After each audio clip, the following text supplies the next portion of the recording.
there's an epic Roblox game going on in the other room, so I had to relocate to explain Ms. to you. So Ms. is on here for a couple of reasons. Ms. is the name of a feminist magazine that's started by Gloria Steinem and others.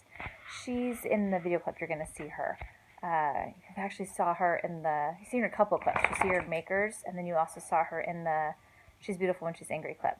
And I don't know if you have access to Hulu, but there's a really great show on right now called Mrs. America. I've only been able to watch the first episode. Like you, I suspect. I've been a little busy. But I'm hoping I can watch the rest of it this summer. But it covers this period. It's a drama. It's not historical, like a documentary. But Gloria Steinem plays a role in that Hulu series. Anyway, Ms. is also significant, not because it's the magazine that is created. Excuse me, Hamilton. Hamilton, that's enough. There's a bowl of cereal that's been left out that he wants to eat, and he's being a little rude. Anyway, Ms. is not just the magazine that's created that becomes increasingly popular. It's a feminist magazine, but it starts to get a pretty a wider readership, which suggests that feminism is becoming it's becoming more mainstream. And Ms. still exists today. In fact, I usually bring a few of the recent magazines to show, and I just got the first edition ever of Ms. You were the first class I was going to get to share it with, but I'll have to share and tell hopefully you can come by and see it in my office. You can see it then. The other reason Ms. is significant is it's a reflection of the ways in which the second wave tried to get us to think about how we use words.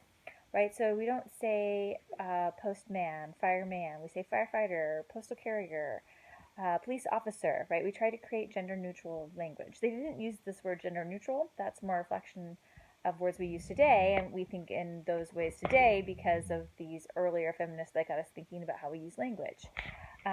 So Ms. is an attempt to create an equal title with Mr. Mr. A person who identifies as male is a Mr., regardless of whether or not he is married or single. His title, Mr., is not reflective of his marital status. Whereas a woman's title, Miss, M-I-S-S, or Mrs., M-R-S, is reflected to her marital status. If it's Miss, she's not married, and if it's Mrs., she's married. And so women wanted to create a title that was not connected to their marital status, and that's where the word Ms. came from.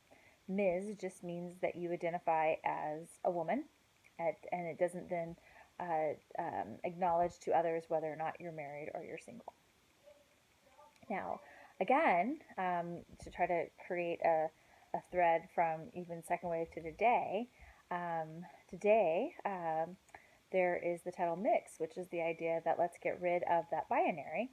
And if you choose to use the title mix, you're not identifying according to the binary that Ms., Mr., Mrs., Ms. establishes. But that means of identification, right? We can kind of connect back here to the 1970s and these second wavers getting us to think about how we're using language and what that means. All right, I'm going to get the cereal that my dog is barking about.